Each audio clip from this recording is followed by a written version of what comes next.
Halo everyone. Nah, seperti yang di judul tadi, bahwasanya aku bakal nge-spill pelajaran yang kita pelajarin kalau teman-teman masuk ke jurusan Ilmu Komunikasi. Sebelumnya izinkan aku untuk perkenalkan diri terlebih dahulu. Perkenalkan, nama aku Ayu Puji Arnani, biasa dipanggil Ayu. Aku salah satu mahasiswi dari Prodi Ilmu Komunikasi, Fakultas Ilmu Sosial, Universitas Dhahasen Bengkulu.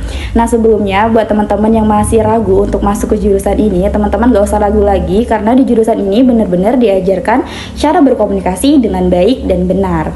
Oke, balik lagi ke judul awal, bahwasanya aku bakal nge-spill atau nge-review mata kuliah yang kita pelajarin saat di jurusan Ilmu Komunikasi. Di sini aku akan nge-spill salah satu mata kuliahnya, yaitu yang berjudul Teori Komunikasi. Nah, di teori komunikasi ini kita mempelajari tentang awal-awalnya berkomunikasi, sepertinya pengertian, inti komunikasi, dan fungsi dari komunikasi itu sendiri. Nah, di sini aku bakal ngejelasin yang pertama itu tentang pengertian komunikasi menurut Bapak Komunikasi, yaitu Laswell. Jadi pengertian ilmu komunikasi itu penyampaian pesan dari komunikator ke komunikan melalui media, menimbulkan efek dan menghasilkan timbal balik. Nah, jadi si komunikator itu si penyampaian pesannya itu informasi apa yang mau disampaikan kepada komunikan itu si penerima dari informasi tersebut.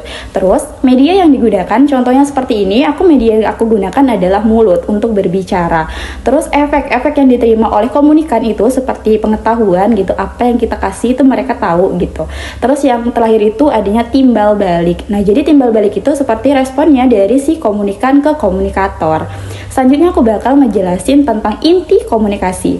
Nah, dalam jurusan ilmu komunikasi biasanya digambarkan seperti piramida atau segitiga. Jadi dia dari yang sedikit hingga ke yang banyak gitu. Jadi aku bakal jelasin satu persatu.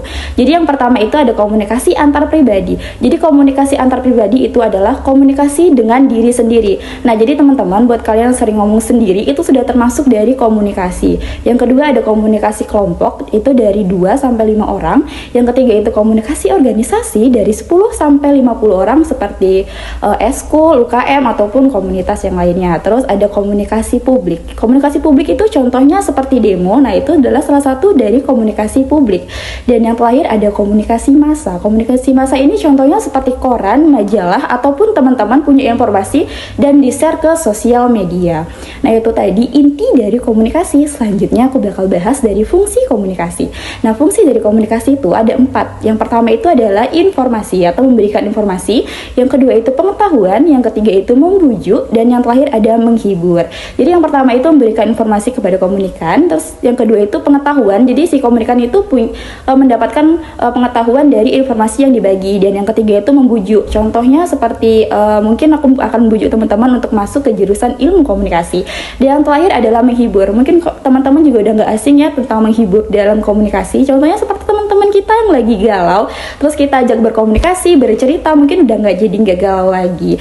Nah, mungkin itu aja teman-teman yang aku bakal sampein materi tentang teori komunikasi. Kalau aku ada salah, aku minta maaf. Aku Hairi, sampai jumpa.